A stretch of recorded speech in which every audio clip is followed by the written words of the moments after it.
Ушу менин жүрөгүмдү оорутту туугандар. Кечириңиздер. Агайлар, мен бул илгери 1-класска бардым эле келип алифбе окуп. 7 жашымда. Эми мына азыр мен 2-нчи жолу келип алып, могул Алла Тааланын жолуна кирем деп 2-нчи жолу 1-класска келип отурам. Примерно эсептесем 30 жылга жакын тамеки тарттым да. Келгенден бери бир да тарткан жокмун. Бир айдан бери ушу балдарым баары бир туугандай болуп, кандай улуу аталарыбыз, инилерибиз, байкелерибиз менен бир айдай окудук. Мен абдан ыраазымын. Коркпой кирип барам, антип гердейип. Алги согуштан келген медалы бар адам окшоп. Араб тилин билген немени таап бер. Мен аны билбейм дедим. Андан келип калды бул.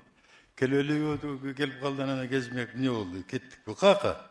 Тиги кара ортодо бейишке пучевка берип атып, ошого барасыңбы? Ал кандай экен дедим анан.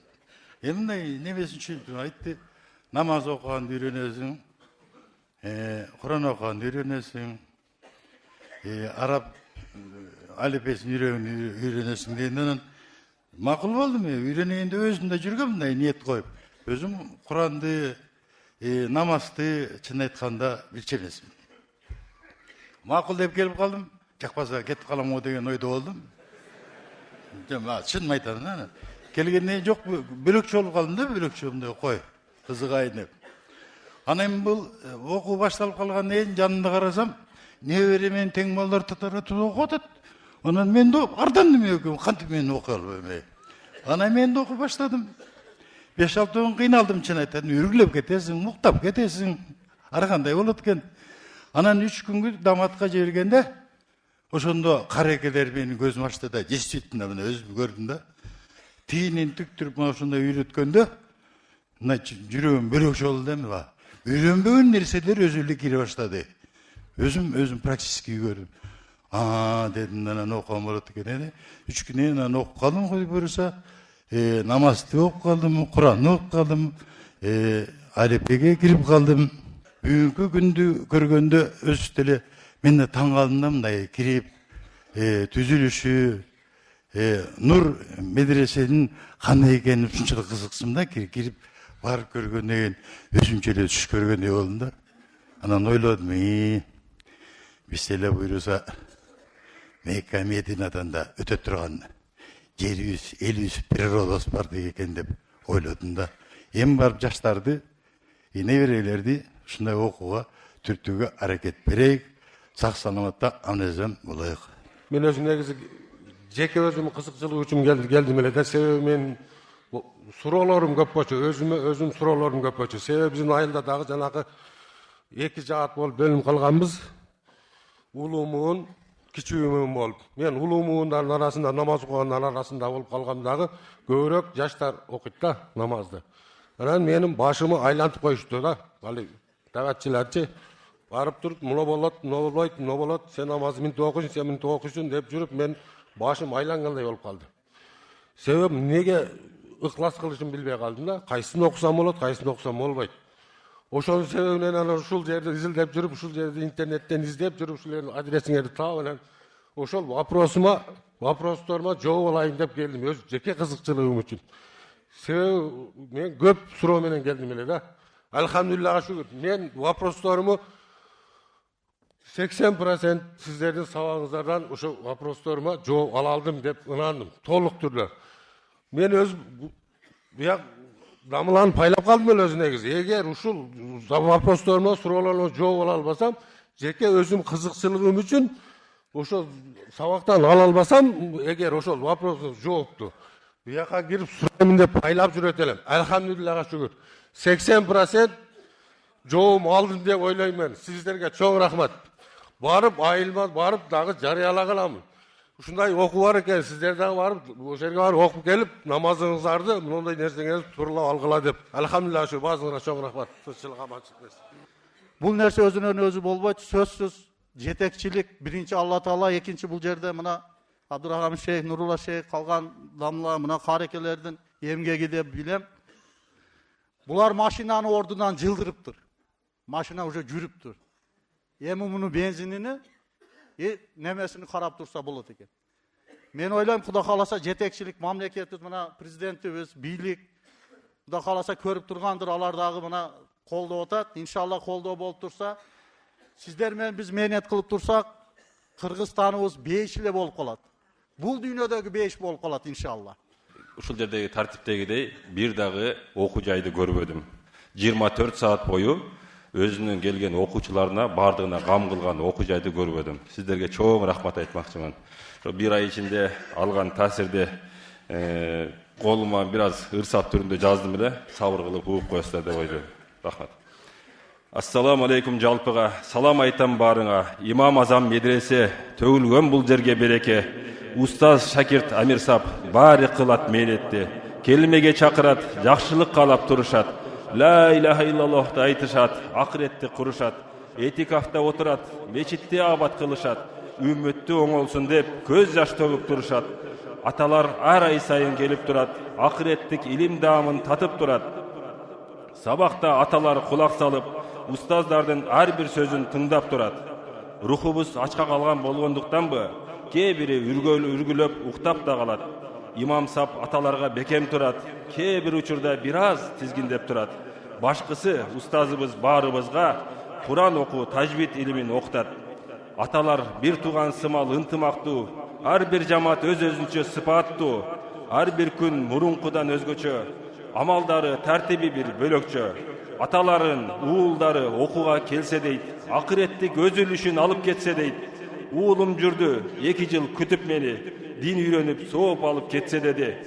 Атакесі келбегенін білсе дағы, ар айдың 15-інде мечіттеге жиылған аталардың арасынан издечі болды атакесінің жамалын. Кечір уулым, күттірдім бі сені көпкө, күтпөс екен борып кеткер бұл дүние. Ақиқат, ақыреттік менетті қылбай қалсақ, азапталып қалчы болдық бұл өмірді. Аталар мойынға алалы бұл менетті, 1 ай бүтті, азат болып кетпедік бе? Ақиқатта менетеми башталды, 1 айлық оқу сабағыбыз аяқтады. Үйренгенді үйретелі башқаларға, бекем болып берілген аманатқа, жеткірелі дин менетін адамзатқа. Чоң рахмат. Даватчыларды көріп жүргенімде мага өтө чоң таасир берген нерсе, даватчылар келіп дарбазабызды такылдатып, ассаламу алейкум, жакшы сүйлөп, баян өтүңүз десе болуп тур деп жакшы узатып коюп барчу эмесмин да. Анан мен даватты мындай түшүнөт элем. Мен 5-6 киши динге кызыккан кишилер, намаз окуган кишилер чогулуп алып эле барып мечитке келип, анан элдерди жүргүлө деп ушундай тартип өтөт деп ойлоп жүргөнмүн да. Бирок мына кече каркелер менен 3 күнгө даватка чыгып келгенде мага өтө чоң таасир бергени, даваттын ар бир таалимдин убакыты, гаштын убакыты, кандай тартиптери мен үчүн өтө бир чоң жаңылык болду да. Муну менен мен эмнени айткым келет? Бул устаздарыбыздын, мына каркелердин көп жылдан берки менетинин жыйынтыгы деп мына Нур медресесиндеги жыйынтыкты мен ушундай түшүндүм өзүм үчүнчү. Айта берсең сөз көп, жүрөктөр ыйлай турган эмеге жетти да. Бир арман бар да. Жаш жигиттер. Бул жерден кайтып менде бир арман болду да. Эмне үчүн силерде куракта келбедим деген арман болду менде. Ушу менин жүрөгүмдү оорутту туугандар. Кечириңиздер. Тарат алышты билбейт эдем. Намаз окушту билбейт эдем. Куран билбейт эдем. Окугандарга суктанып жүрөт эдем, чекеде качып. Бирок мына ушу Аллахым насип кылып ушул жака келдим, шарапатын кошулуп. Кудайга шүгүр, аракет кылып, арабча тамгаларды жаттап, кошуп окууну үргөнүп, Куранга жетип, Куранды да окуша үргөндүм. Таратты алышты, намаз окушту үргөндүм. Өзүмө өтө курсамын, өзүмдү өзүм ичимде мактап атам. Энди үйгө барсам коркпой кирип барам да. Коркпой кирип барам, антип гердейип. Алги согуштан келген медалы бар адам окшоп.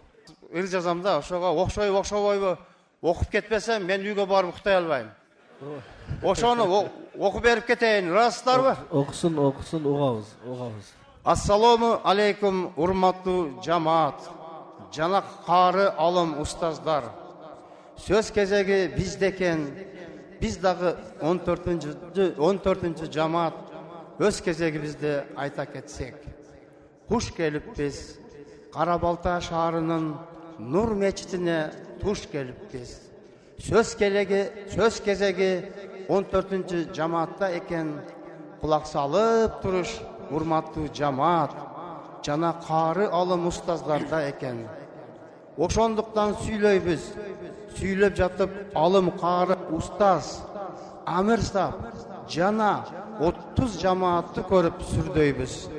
Эгерде сүйлөбөсөк оюбузда капа болот жамааттар ойлору да. Ошондуктан биз сүйлөйбүз таза ойлорубузда. Угуңуздар сиздер таза оюңуздарда. Жар боюнда кекилик, таштан ташка секирип, 7 облыстан келиптир Нур медресесине секирип.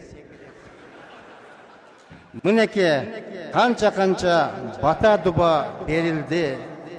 Qari alım ustazlardan berildi. İlim alıp biz turabız kubanıp, үйгө барып ак топуну тагынып. Başın jetse bulutка, Abdurrahim ustaz şeyhti unutpa. Asmandagы appak bulutтай, biz sizdi жақшы көрөбүz. Бүгүнкү аткан таңдай, asmandagы appak bulutтай, asmandan түшкөн appak nurday. Tazim salam aytabız. Abdurrahim şeyhке урабыз. Ustaz Nurila, Usman, kandayсыздар? Sizler 30 cemaatты jandайсыздар.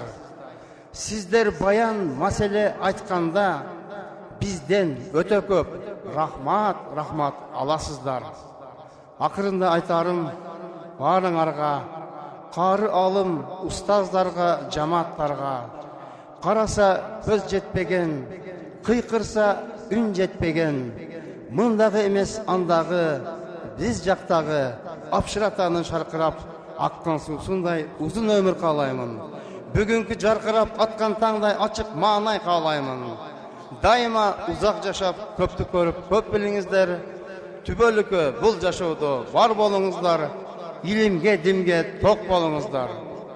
Көңүл бурганыңыздар үчүн чоң рахмат. Негизги мына 4 нерсени баса белгилегим келип атат да. Биринчиси дават жөнүндө.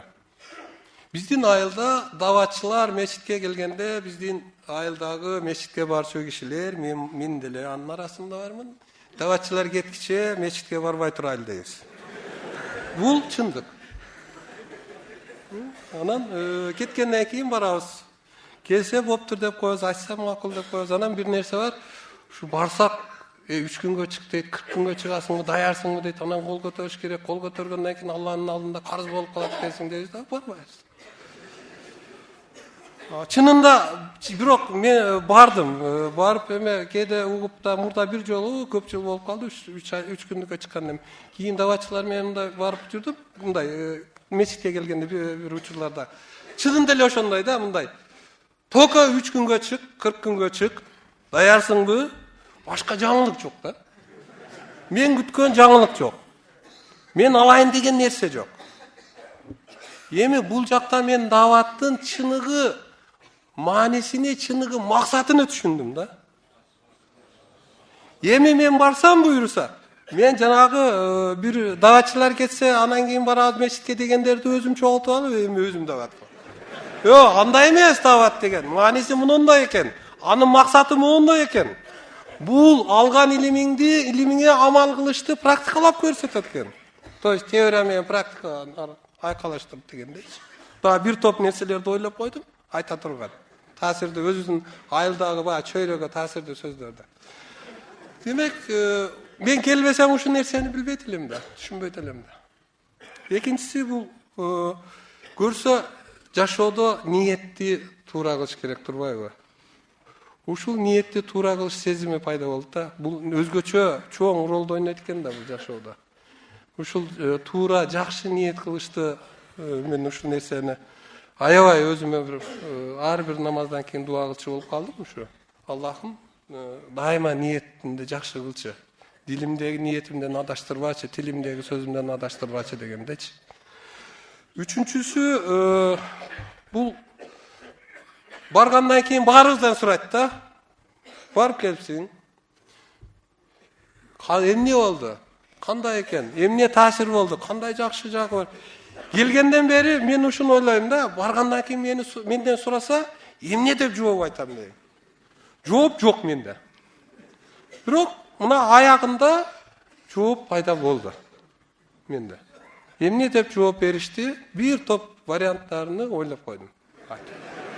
Вот айтам, муну айтам. Досторума чөйрө өзгөчө да. Досторума монтуп айтамын. Аларга башкачараак айтыш керек. Жоролорго монтуп айтамын, аксакалдарга монтуп айтамын, жаштарга монтуп айтамын деп ар бирине бирден вариант ойлоп. Анан өзүмө жеке дагы бир таасир эткени, мен бир примерно эсептесем 30 жылга жакын тамеки тартыпмын да. Келгенден бери бир да тарткан жокмун. Анан эми Алладан сурап атам, эми ушул нерсе, ушул жаман сасык нерседен мага сабыр берчи депчи. Ниет кылдым буюрса. Ушуну чекпегенгечи. Анан акыры сөзүмдүн аягында айтарым мындай да. Биз эми жетекчи болуп жүргөнбүз, саясатта көбүрөөк жүрүп калдык. Көп мамлекеттерде жумуш боюнча командировкада жүрүп калдык. Башка мамлекеттердин да саясаттарын жакшы эле билип калдык. Кыргызстандагы бүгүнкү саясат абдан жакшы да, туугандар. Муну биз көзүбүз менен көргөн киши катары айтып атам, башка мамлекеттегичи. Мамлекеттин жетекчиси динге жакын болсо, аны билсе, бааласа, чыныгы Кудайдан корккон киши болсо, ушул нерсе мамлекетте жакшы болот экен да. Биз бүгүн 1000 мерте Кудайга ыраазы деп шүгүр айтсаң болот да. Бул мамлекетибиздин жетекчиси өзү колдоп, өзү ушул саясатты жүргүзүп дин боюнча ушундай шартты түзүп, медресе тартып да. Мына билебиз, башка Орто Азиядагы кээ бир мамлекеттер убагында кандай билимдүү аалымдар чыккан мамлекеттер бүгүн кандай болду? Мүмкүн ал жетекчилердин таасиринен да. Ошол үчүн бүгүнкү күндө биздин президентибиздин ушундай мүмкүнчүлүк берип баарыбызга, ушундай шарт түзүп берип аткандыгы, анын биз менен бирге болуп аткандыгы бул өзү чоң нерсе. Бул өтө чоң нерсе. Көрсө, баягы аалымдар, дамылалар намаздан кийин бекер дуа кылышпайт экен да, бул жетекчилерге ынсап берген. Туура? Ошол үчүн дайы ынсап берсин. Ийгилик болсун ушул баарыңыздарга. Анан устаздар чоң рахмат, баарыңыздарга ийгилик болсун, аман болуңуздар. Дагы келгенге Алла Таалам насип кылсын. Эми бирок бир арман болду менде. Эмне арман болду? Эртерээк келбептир менде. Өзүм шопур болуп иштечүмүн. Окуган эмес эле машина минип жүрүп, Табара менен Ясинди кассета коюп жүрүп жаткылып алдым эле. Мына эми эмнеге келсем, тамгаларды таанып деле, мен ошолорго тамганы коюп окуганга Аллах мага мүмкүнчүлүк берди. Мен 1000 марта ыраазымын. Мен шунча жашка келип, акыры шул жерге келип калганыма juda азыр арманым пас болду да, өчө начар. Мынерде мен эмне демекчимин? Мына жаштарга айтат элем, Аллахым силерге шунчалык эрте буйруп насип кылган экен, силер ушунун этегине чыгаргыла. Биз эми карыдык, бирок карысам дагы жаңы бирөө айтты бу жерде.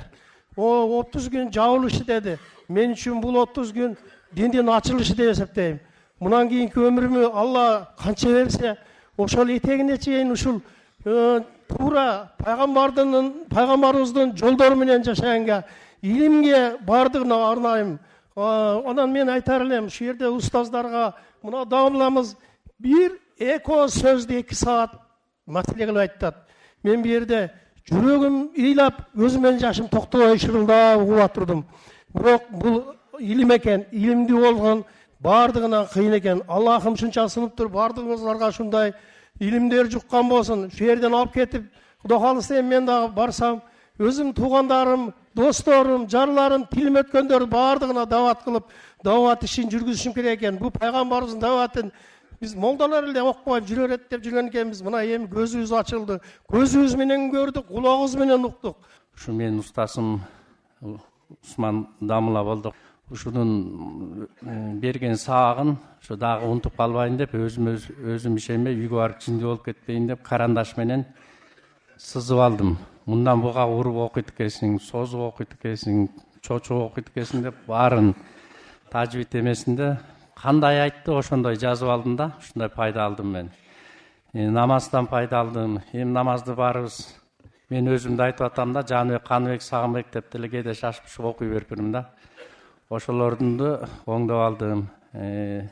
Курандын жүрөгү иясын дейт, ошо иясынды толук эме кылып жаттап алдым.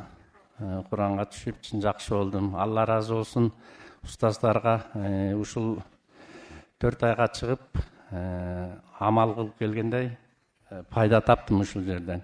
Анан акыркы бир эмем бар, суранычым. Ушул Усман Дамыланын селдесин үйүмө ала кетсем, мындан да бекем болот элем да. Башка эч нерсе эмем жок. Ушундун гана болду. Мен ыраазымын. Макул иншалла. Бул киши имам экен айылында селдебизди беребиз иншалла.